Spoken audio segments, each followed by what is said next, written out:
Bismillahirrahmanirrahim. Bu məxluq 10 illərlə saxsı kimi qurumuş gil halında qaldı.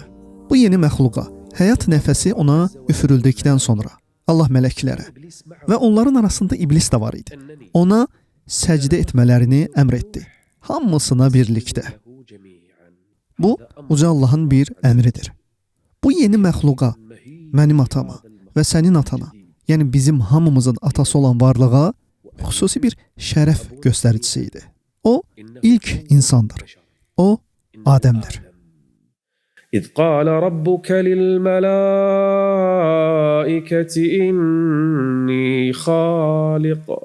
إني خالق بشرا من طين فإذا سويته ونفخت فيه من روحي فقعوا له ساجدين. Mələklərin hamısı gözləyirdi və vəd edilmiş an gəlib çatdı. Ruhun üfürülməsi başladı. Hardan başladı? Adəmin başından. Ruh Adəmin başından daxil olmağa başladı. Bu saxsı kimi qurumuş gil. Ruh onun içindən keçdikcə o qanlı, damarları və əti olan bir bədənə çevrilirdi. Ruh ona daxil olduqca bu gil baş tərəfdən başlayaraq insan bədəninə çevrilirdi. Ruh başa daxil olanda Adəm asqırdı və bütün mələklər ona baxırdı. Mələklər Adəmə dedilər: "Söylə, Elhamdülillah." Adəm aleyhissalam Elhamdülillah dedi və hamı eşitdi. Və ruh artıq başda idi. Uca Allah ona dedi: "Yerhamukallah." Rəbbin sənə rəhm etsin. Sonra ruh başda tamamlandı və Adəm ətrafına baxdı. Cənnətin meyvələrini qarşısında gördü. Möhtəşəm bir mənzərə var idi. Mələklər, iblis və Uca Allah. Ruh onun qarnına çatana qədər cənnəti və onun meyvələrini seyr edirdi. Dərhal yemək istədi. Fitri xüsusiyyətlər formalaşmağa başladı. Bu hisslər, duyğular, instinktlər və fitri xüsusiyyətlər atamız Adəmdə formalaşmağa başladı. Ruh qarnına çatan kimi o dərhal yemək arzuladı. Beləcə yemək üçün tələsdi. Ruh hələ ayaqlarına çatmamışdı. O yeməyə çatmaq üçün irəli atıldı. Allah buyurdu: İnsanların təbiətində səbirsizlik var.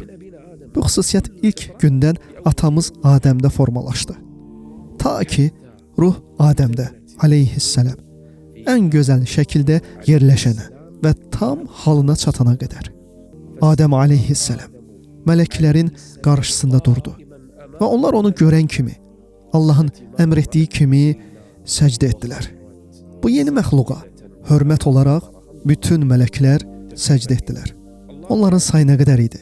Minlərlə, milyonlarla, sayılmayacaq qədər çox. Bunu Allah daha yaxşı bilir. Ancaq bu yeni yaradılışa hörmət əlaməti olaraq bircə mələk belə səcdə etməkdən imtina etmədi. فسجد الملائكة كلهم أجمعون. Tərəddüd etmədən bütün mələklər səcdəyə qapandı. Yalnız bir məxluqdan başqa.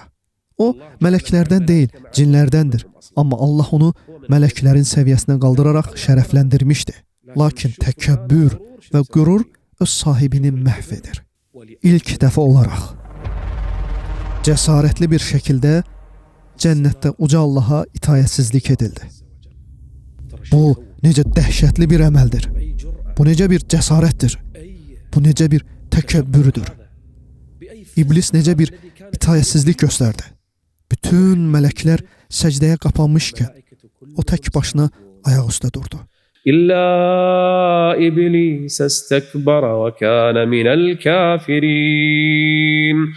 Təəssüf ki, iblis Allahın ona bəxş etdiyi bu nemətə və şərəfə layiq değildi.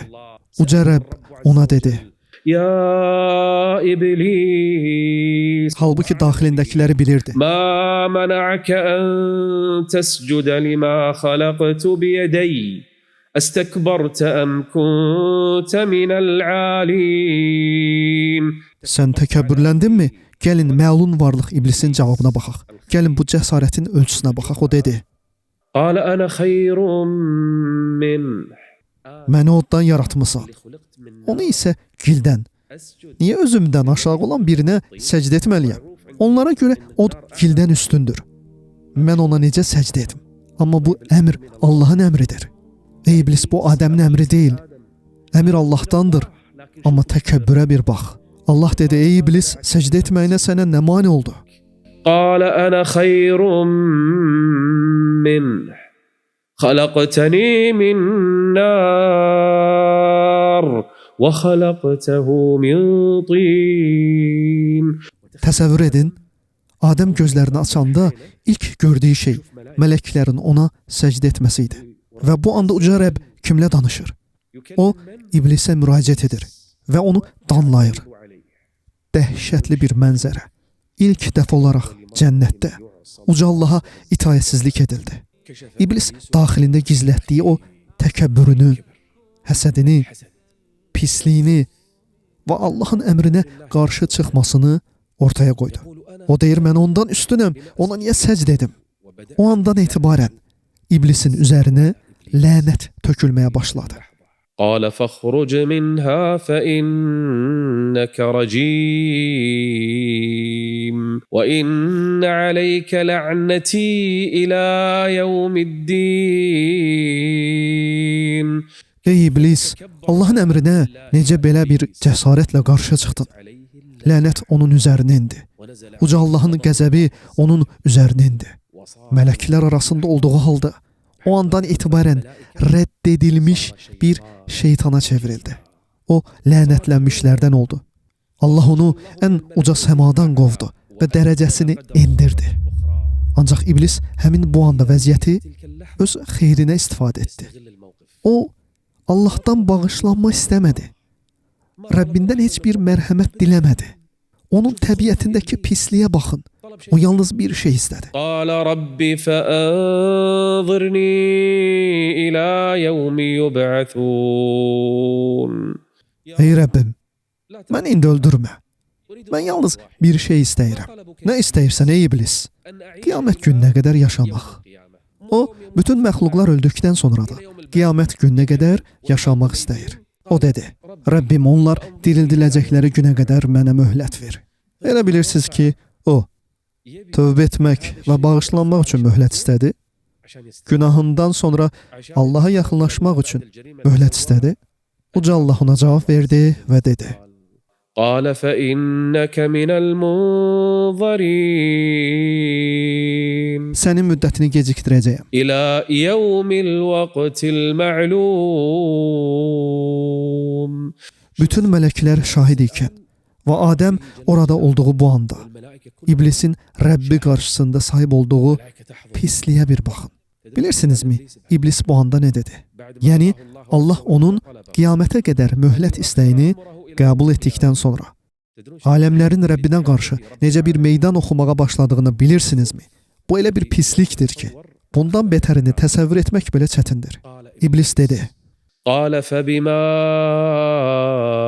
أغويتني. Səni kim yoldan çıxartdı? Allah səni yoldan çıxarıbmı? Ey iblis! Halbuki sənsən yoldan çıxaran, təkəbbür sahibi, həsəd aparan sənsən. Allah mı səni azdırıb? O öz azmasını Rəbbinə istinad edir. Bu pisliyə baxın. O dedi: فبما أغويتني لأقعدن لهم. Yəni bu məxluqu və onun sonraki nəsilləri var ha. Mən onlardan əl çəkməyəcəyəm. Bu meydan oxumanı təsəvvür edə bilirsən? O, qiyamətə qədər yaşayacağını anlayanda belə dedi. لأقعدن لهم صراطك المستقيم. الله أكبر. Bu o deməkdir ki, iblis Allahın yolunun düz yol olduğunu etiraf edir. İblisin seçdiyi sözlərə baxın. ثم لآتينهم من بين أيديهم ومن خلفهم وعن أيمانهم وعن شمائلهم. Qarşılarından gələcəyəm, arxalarından gələcəyəm, sağ və sol tərəflərindən onlara gələcəyəm. Niyə yuxarıdan yox? Niyə yuxarıdan gələcəyini demədi? O bacarmaz. Çünki çox yaxşı bilir ki, yuxarıda olan uca Allahdır. O qorxur və söylədi: ولا تجد أكثرهم شاكرين. Onların heç birini ibadətdə sabit qalmasına imkan verməyəcək. Hamısını azdıracağam. Uca Allah dedi. اخرج منها مذموما مدحورا اخرج منها مذءوما مدحورا لمن تبعك منهم لأملأن جهنم منكم أجمعين. Çıx. Nə edəcəksənsə et ey iblis. Cəhənnəmi səninlə və sənə uyanlarla dolduracağam. Onlardan gücün çatdığı kəsləri səsinlə aldat. Onlara qarşı süvarilərini və piyadalarını topla və onların malında və övladlarında ortaq ol. Onlara vədlər ver. Nə etmək istəyirsənsə et. Ordularını onların üstünə gətir. Sonra Allah iblisə dedi. İnne ibadi leyse leke aleyhim sultan. Sən özün kimi azmışları yoldan çıxara bilərsən. Lakin mənim ixlas sahibi qullarım üzərində heç bir gücün olmayacaq. Sonra o, Rəbbinə meydan oxudu.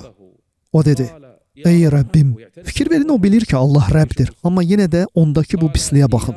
O dedi, ey Rəbbim, mən var olduğum müddətcə onları sənin düz yolundan azdıracağam.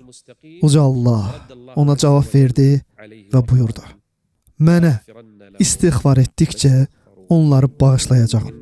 Bu, aləmlərin Rəbbinə qarşı meydan oxumaq idi. Beləcə, o andan etibarən şeytanın Adəmə və onun nəslinə düşmənçiliyi başladı. Adəmin yaradılışı tamamlandıqdan və mələklərin səcdəsini şeytanla baş verənləri gördükdən sonra Uca Allah Adəmə dedi, get bu mələklər qrupuna və onları salamla.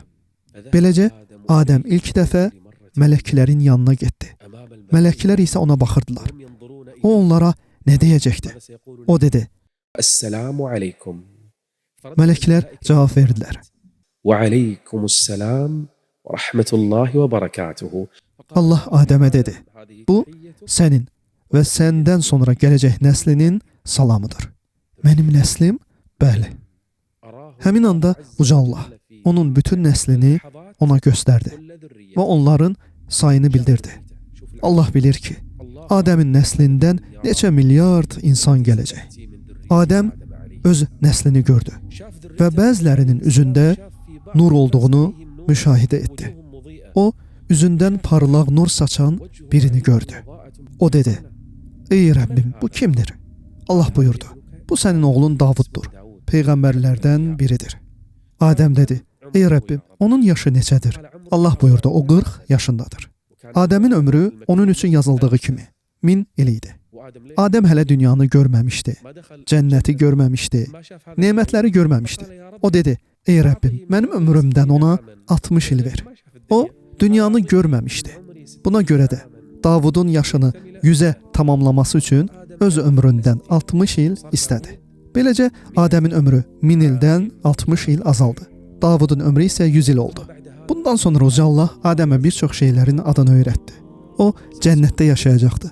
Allah ona öyrətdi ki, bu ağacdır, bunlar yarpaqlardır, bu meyvədir, bu qidadır, bu çaydır və s. Ona mələklərin belə bilmədiyi bir çox şeylərin adlarını öyrətdi. Sonra mələklərlə Adəm aleyhissalam arasında bir imtahan oldu. Bu, elm imtahanı idi. Allah Adəmə bütün adları öyrətdi, sonra onları mələklərə təqdim etdi. وعلم آدم الأسماء كلها ثم عرضهم على الملائكة. Allah mələklərə dedi, bunun adı nədir? Onun adı nədir? Mələklər bəzi məsələlərdə bilmədiklərini etiraf etdilər və Allah onlara dedi. فقال أنبئوني بأسماء هؤلاء إن كنتم صادقين. Mələklər cavab verdilər. قالوا سبحانك لا علم لنا إلا ما علمتنا إنك أنت العليم الحكيم. Beləcə Uca Rəbb mələklərin bilmədiyi adlar barədə Adəmə sual verdi. Allah dedi. قال يا آدم أنبئهم بأسمائهم. Mələklər diqqətlə baxırdılar. فلما أنبأهم بأسمائهم قال ألم أقل لكم. Mələklər heyrətləndilər. Bu yeni yaradılmış məxluq kim idi belə? O bizim bilmədiyimiz şeyləri bilir. Onda bizim sahib olmadığımız bilik var. O sizin bilmədiyiniz şeyləri bilir. Bu məxluqun yüksək məqamına, insanın Allah qatındakı dəyərinə və elmin uca Allah yanında olan dəyərinə baxın. فلما أنبأهم بأسمائهم قال ألم أقل لكم إني أعلم غيب السماوات والأرض. Bu Allah'dır. وأعلم ما تبدون وما كنتم تكتمون. Adəm yaradıldı və Allah ona öz elmindən öyrətdi. Sonra isə Allah onu eni göylər və yer qədər olan bir bağa daxil etdi. İnşallah davamı növbəti bölümdə.